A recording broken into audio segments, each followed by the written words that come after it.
Retreat series, Dhamma talk number 13.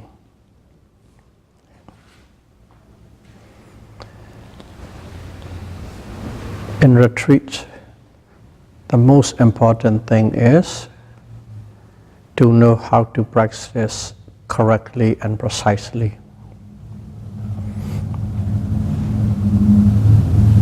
So most of the retreat series will be oriented towards or focusing or emphasizing on the practice. So you will hear these instructions again and again, but from various point of views, from different approaches.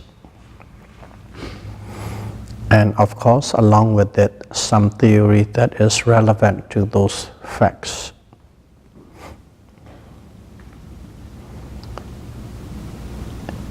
We are practicing Satipatthana Vipassana meditation, or full foundation of mindfulness. We use full foundation of mindfulness as a tool and practice inside Vipassana meditation as Buddha has instructed and as he had intended. So one word, full foundation of mindfulness, we just call mindfulness. Mindfulness, Pali Sati.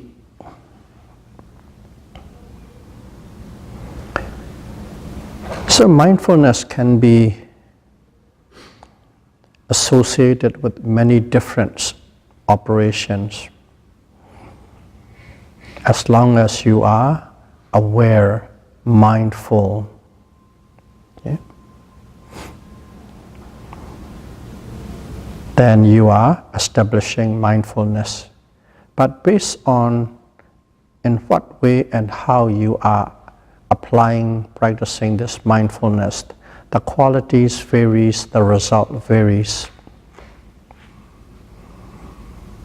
Let's take it called Buddhanusati. Buddhanusati is to the Buddhist quality. Nu means repeatedly, sati is mindfulness. You are mindful repeatedly of the Buddha's quality. That also is a mindfulness practice, Buddhanusati. Okay. There are 8 different qualities that being easily described, dominantly described. You can pick up one and you can reflect upon one, or observed upon one repeatedly. That's mindfulness of the Buddha's quality. That is mindfulness. When you practice that, you are practicing samatha meditation, concentration or fixed meditation. And with that tool, with that approach, you can attain up to first jhanic level, okay, the first stage of absorption. That's it, you can't go beyond that. And then I'll pick up another one.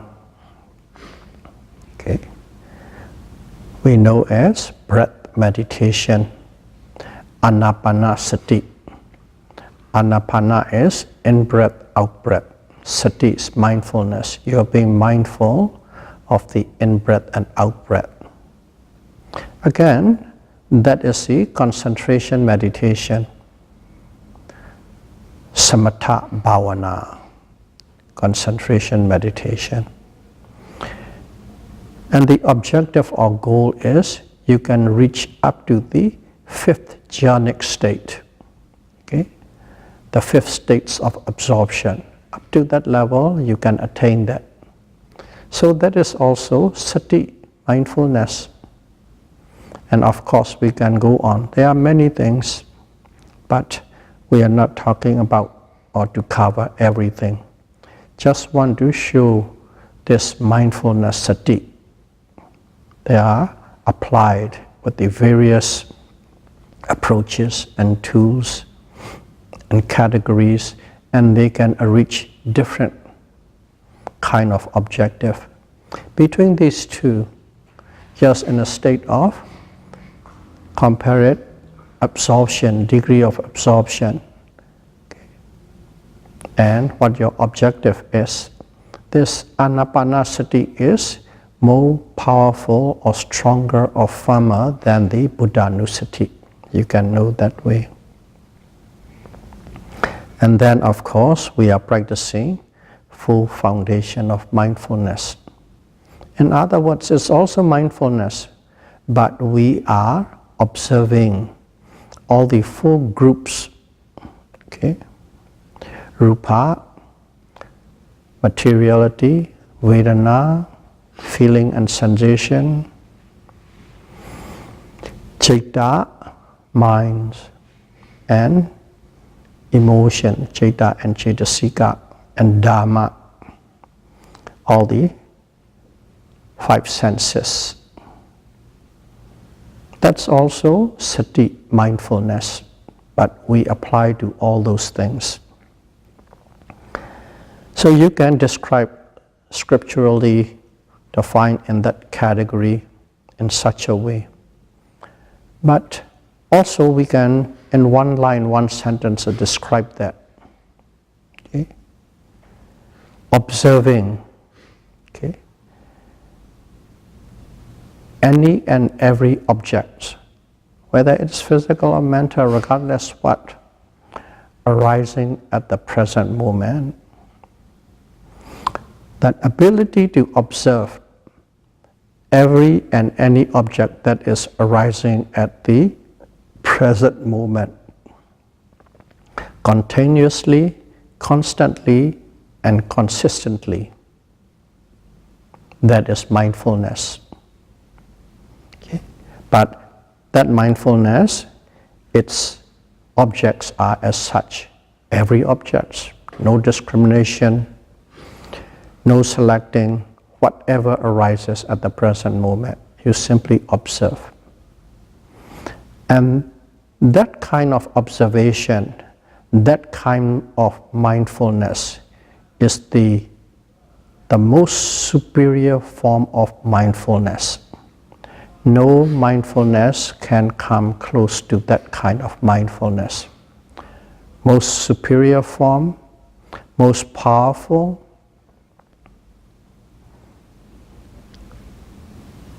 most firm and strong, unshakable.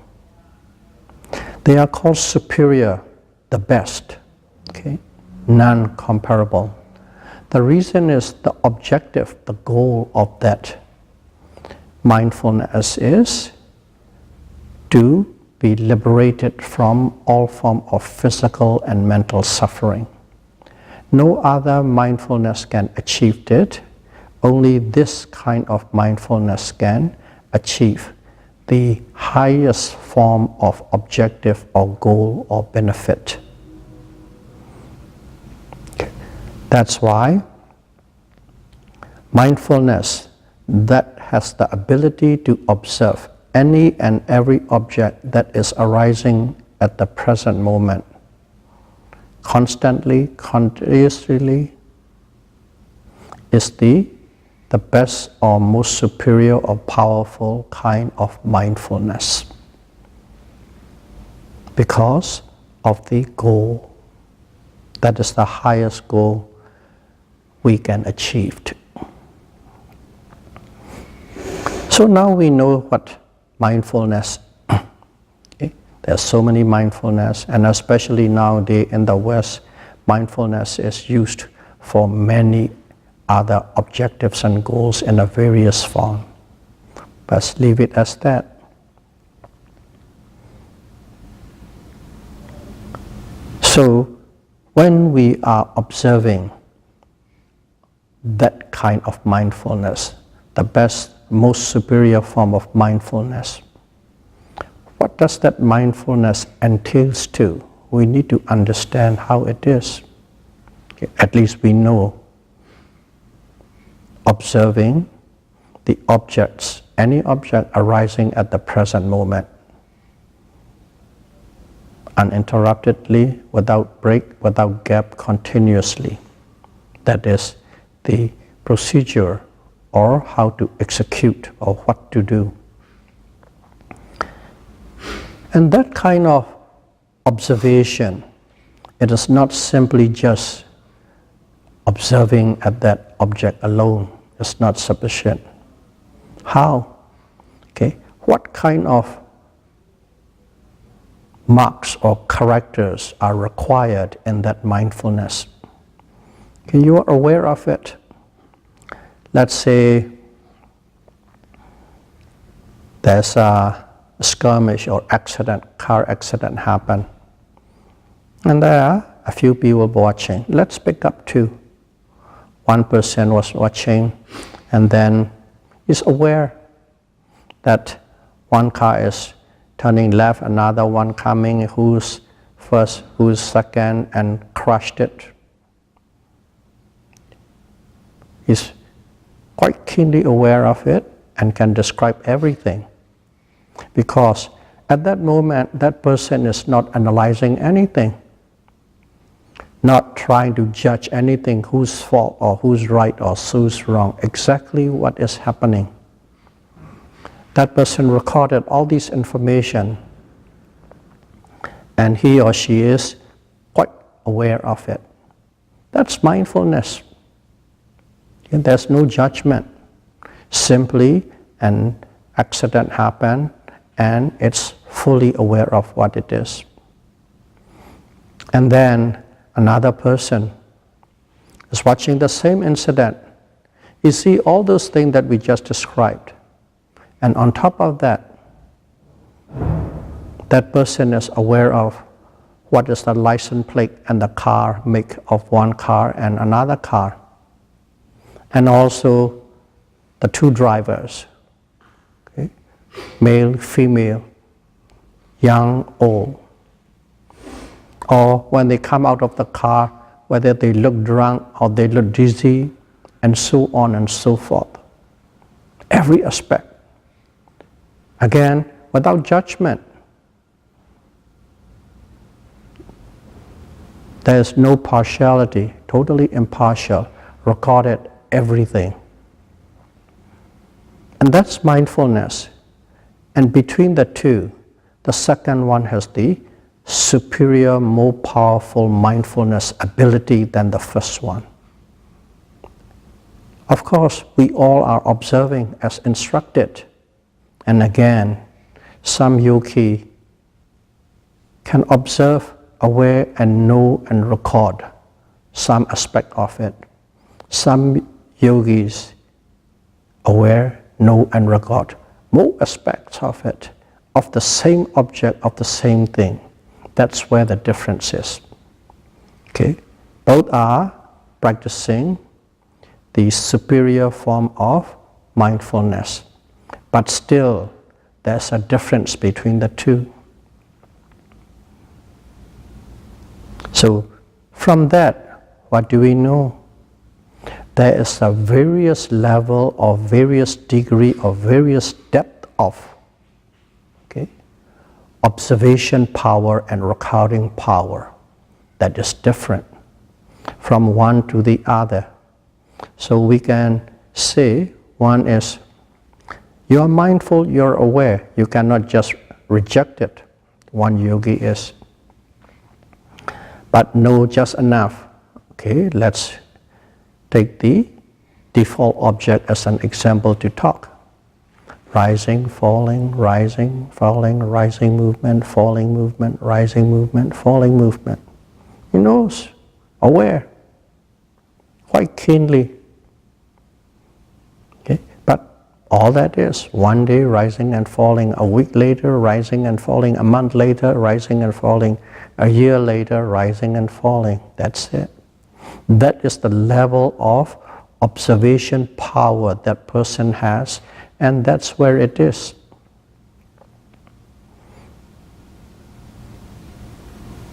Another person observe, see the rising and see the falling. With time, with practice again and again. Of course, there's a variations between those things. We'll talk about why the variations happen. But that person knows the rising movement and falling movement. That person knows when the rising starts, the beginning of the rising, and then various stages of rising, and also the end, quite acutely. And then the same thing, beginning of the falling, various stages of falling, and then the end of falling. Knows those things. Not only that, not only the beginning and the middle stage. Middle stage are many stages, many little mini movements contained in that middle stage before the final end, when you cannot expand of your abdomen anymore. Many mini movements, mini intensity of pressure, increasing, increasing, increasing. They become quite aware of it. So the two yogis are different. The first one is aware of it, know about it. He thinks he's doing great job, she's doing a great job. But observation is not deep enough. So there is the care and attention is not great. Doing it as instructed, I'm observing. But the intensity of care that you give, intensity of attention that you give is not great enough. Only know that movement, rising movement, falling movement, and that's it. So that can be, for lack of a better word, we can call it not deep enough, careless, non-attentive, or English word they use to translate the Pali word called aukantiktawa pavittati. They call it superficial. Okay? You observe superficially, but you are aware. And another person is, you just build so much attention and so much care. Follow the instruction. Instruction is given the same to everybody, but it's just the difference is how the application is. Because of that, there's a movement, there's a beginning, there's a various stages of movement, there's the end, and so on. There are many more, but this will be sufficient. That means that person has a great attention to it. In other words, that person is going deeply into the object, is penetrating the object. It is observing or investigating the object thoroughly and completely. That's what it means, non-superficial. Just one word, superficial or non-superficial.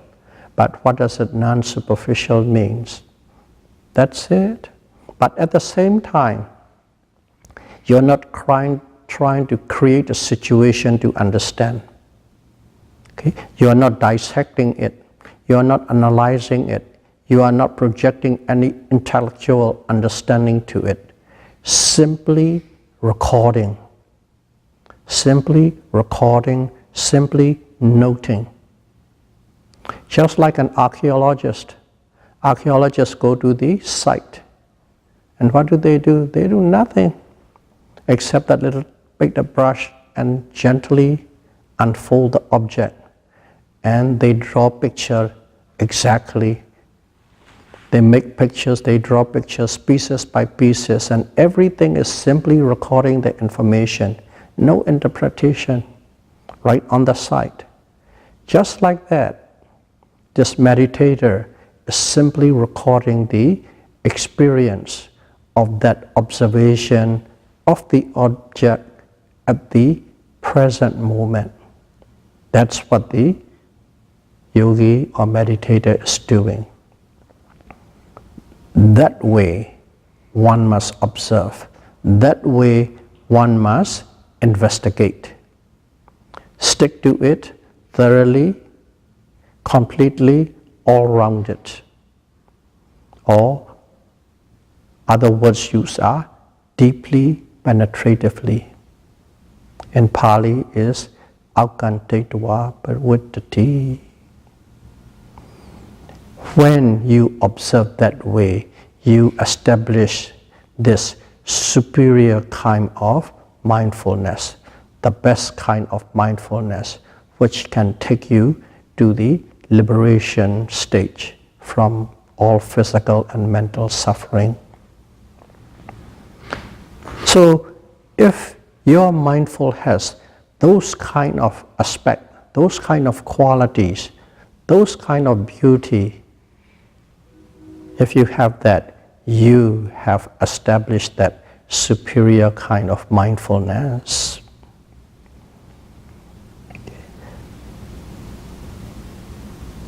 Of course, not just one. If you listen carefully to the first statement, okay, you establish that kind of a superior kind of mindfulness constantly, continuously, uninterruptedly, with no break, no gap. So in other words, one object after another, one object after another, continuously. The object arises, awareness right there. Follow that object from the beginning to the end. Another one comes up, you engage to the another one, and continuously one after the other. That kind of thing. So in other words, whenever the object comes up, there must be a precise aim. You must be aiming at the new object that is coming up. Precise aim. That means you are acutely aware of the arising of the new object. And once you got a precise aim, next one is you apply force or energy. You push. You push it so that the mind go and stick with the object. Okay? Contact with the object. You can say stick, you can say contact. Contact with the object. In other words, it is rubbing the object, it's feeling the object, it's sensing the object. That's what it is. That's a job it is done. And you're doing that. That is called investigation. Doing that till the object disappear or dissolve. That way one must do. And aim, in other words, you aim and you push. You aim and you push. So when you aim and push, you really need that. That is the most important thing. You aim and you push. What it is, let's say you are playing a bowling. You are playing a bowling, there's a 10-pin. You have a bowling ball.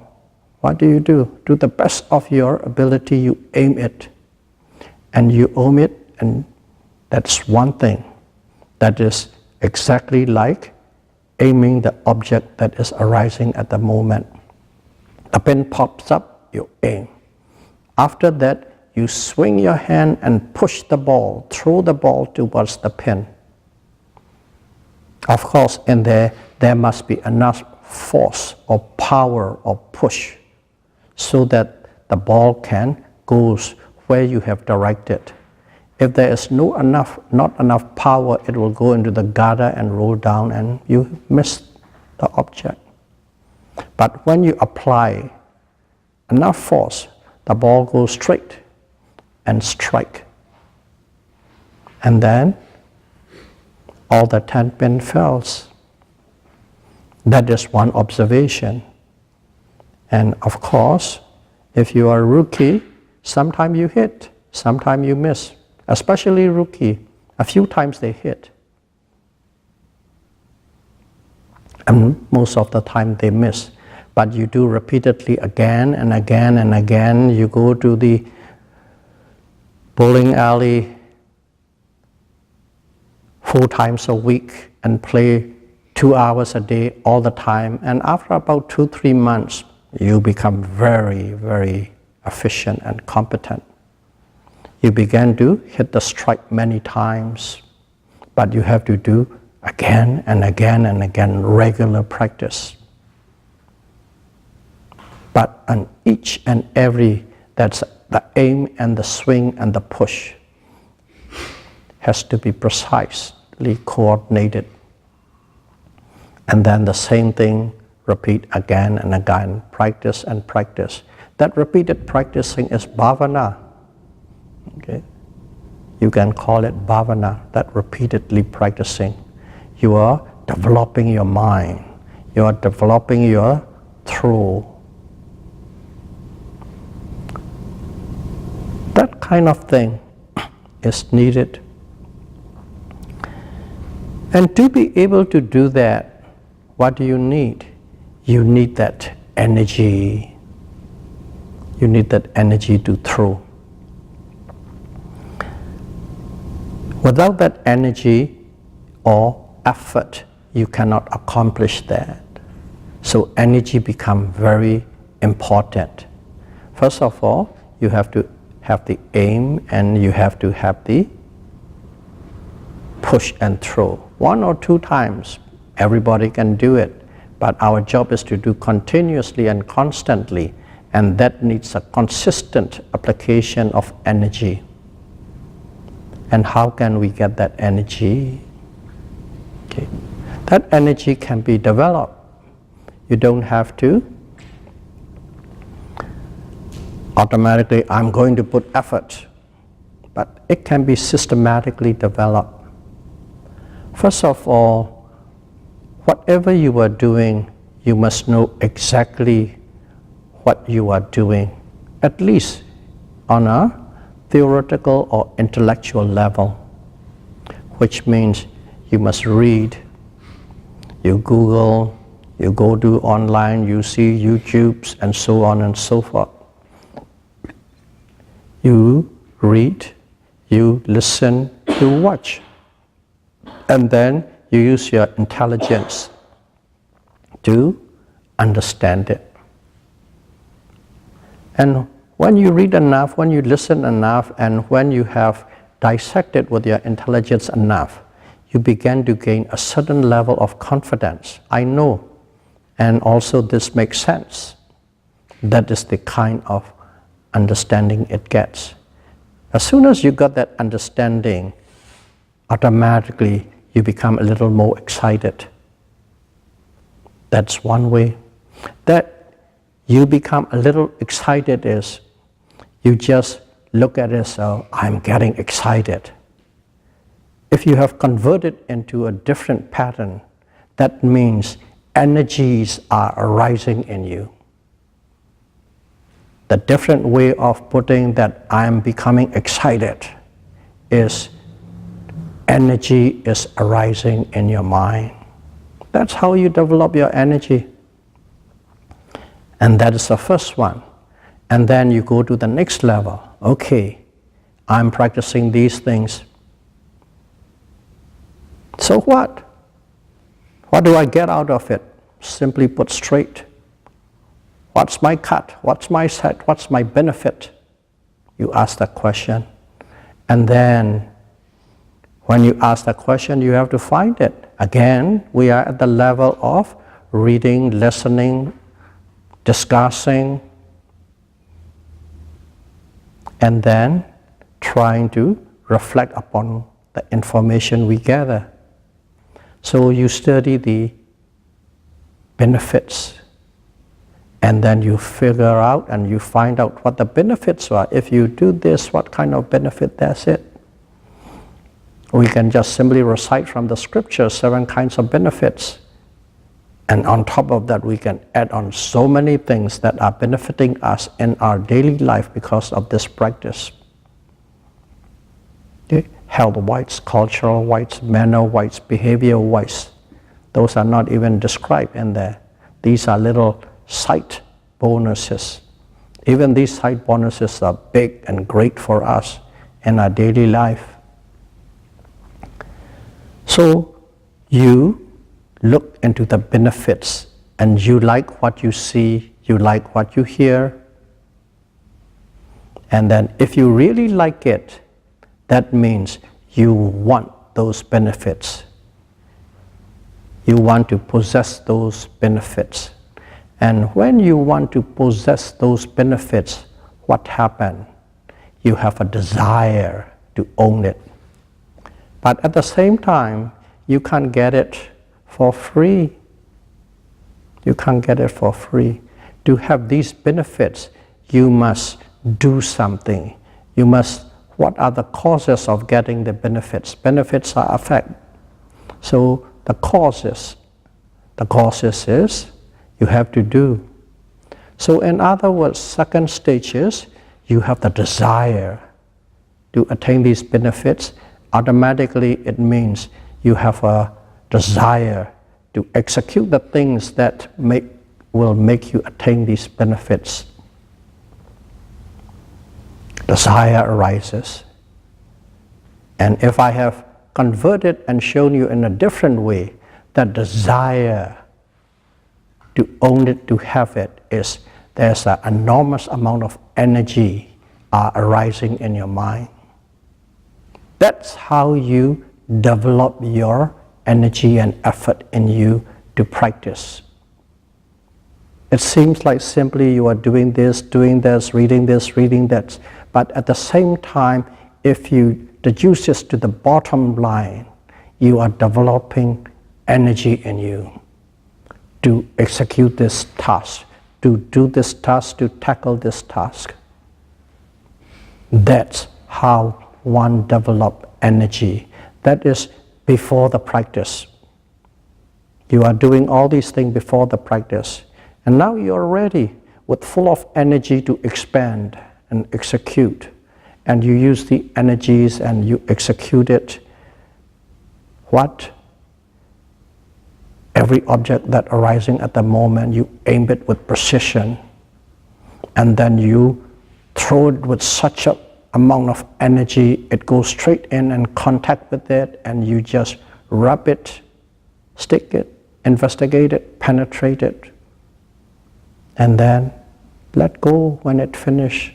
The same thing go repeatedly again and again and again. Of course, if you want a scriptural word, I just talk about Saddha and Chanda. Saddha is faith and confidence. Chanda is noble desire.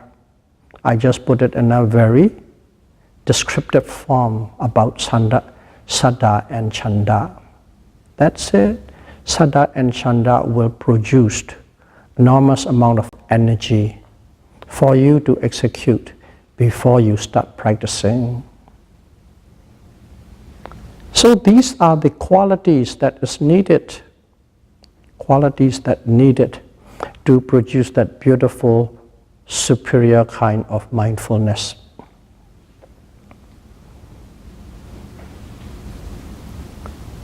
And then these energy, you have to put again and again and again, continuously, constantly, uninterruptedly, no break, no gap. Let's take an example that we can understand for what we just said. Why do we need to do that? Let's say you have a car and your battery run down. You can't start, so you have to recharge it. When you recharge it, let's say you bring up the right cord, connect to the right source, okay, aiming, correcting, connecting, and then you start the ignition. When the ignitions come, what happened? There's engine revolution, I don't know, 30,000, 50,000, 100,000 per second going on, room. And let's say you start it for about 2 minutes and you turn it off because you want to go and have a little smoke break. And then you come back and do it again. The next time you just turn it off because you have to go to the washroom again. If you keep on repeating that, the battery would never be charged. So what it is you connect the right thing, you turn the right thing on, and you make that engine runs, revolved, a certain revolution per second, continuously for about 30 minutes or 1 hour, then the battery will be fully charged. It needs the momentum. It needs the continuous momentum for the battery to be recharged. The same applies in this mindfulness. If you are taking a break, a gap, a little talk here, a little talk there, a little looking around here, there, a little looking around there, relaxing a little bit, slouching a little bit, leaning a little bit, that's a break and gap. And if you do that, your mind will, your sati will never be fully charged or will not be charged. That mindfulness will not become strong and powerful. It will be the inferior kind of mindfulness or even very weak mindfulness. But if you keep that observation uninterruptedly, just like the battery, then the mind becomes fully charged. Then the mind becomes really powerful, firm, strong. And which means the minds mean specifically sati, mindfulness. The mindfulness become a powerful one, superior one. Those are the little things we need to understand with clarity. When you understand that way, you exactly know why you are doing what you are doing and how we must do. That is very important. Instruction is very simple, but to follow the instruction to a T is also critically important to develop this kind of superior kind of mindfulness. Otherwise you do develop, but not that superior, somewhat inferior. Not a total loss, of course. So that's how it is. You have to have all these qualities, all these beauties in this mindfulness. And now you are mindful. What does this mindfulness do? What kind of things, okay? What kind of quality it expressed? And if you have mindfulness, what is happening? What is happening is you are observing the object. Just like this rising and falling object. Rising, falling, rising, falling. I won't go into detail, but you are observing in details. Rising, falling, rising, falling. And if you have this superior kind of mindfulness, you are always in touch with that rising movement and falling movement. You do not lose that object. You don't lose track of the object.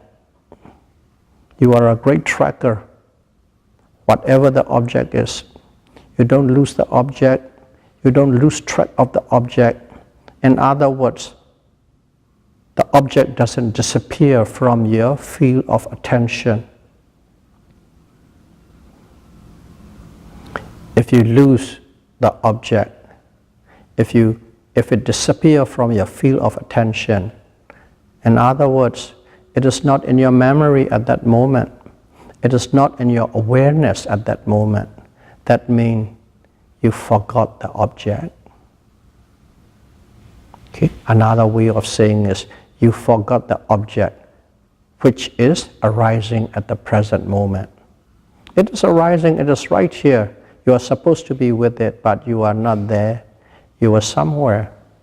You forgot the object. So this mindfulness, what does it make you? It makes you not to forget the object. In other words, it makes you to be totally heedful of the object. That is what mindfulness delivers. If you have that mindfulness, you will never lose sight of the object. You will never lose the track of the object, and you will be totally in sync with the object. Okay? If you want to use a one word, that is the function of mindfulness. Function of mindfulness is not to lose the object, not to forget the object. To be with the object at all time. That's a function. Only then, if you have that function fulfilled, you are with a superior kind or beautiful kind of mindfulness. And then, of course, now you know exactly what they are, you know how to apply that, you know what this mindfulness does for you. Yeah. Up to that point is great. Then, what is this mindfulness? How does it come to give me some sort of a benefit, even immediately, not from a distance? I want to know what the benefit of this mindfulness is to me at this present moment. What it is this mindfulness come in. Whenever this mindfulness come in, what happens is, if you are doing it well, the object arises and you are totally aware of it. Object arises, you are totally aware of it. In other words, what? You are face to face with the object. That's what's happening. You are face to face with the object. In other words, you are in a confrontation mode with the object. Face to face means it's just right in there, in your face. That means something is confronting you. Confrontation. It gives you a mode of confrontation. A mode of confrontation is, it is right in your face. There's nothing you can do other than that, to face it. And when you are facing, when you are confronting with it, the object that is arising at the moment, in a way, that mindfulness which is confronting the object is actually doing a protector's job. It's protecting you at that moment. You are not aware of it, but the mindfulness is, so to speak, it's protecting you or protecting the mind. What is this mindfulness protecting the mind from? Because the mind has, or we have, enemies constantly attacking us. Okay, what is this enemy? In one word, it's called mental defilements, lobha, dosa, and moha, which is greed, anger, and delusion. We won't go into detail, you know what it is. These three big emotions or these three big mental factors are always pulling string on us. We are dancing like a puppet because these three big are pulling string. But when we are confronting or facing the object at the present moment, you are so engaged in there, that means you have the superior mindfulness on you.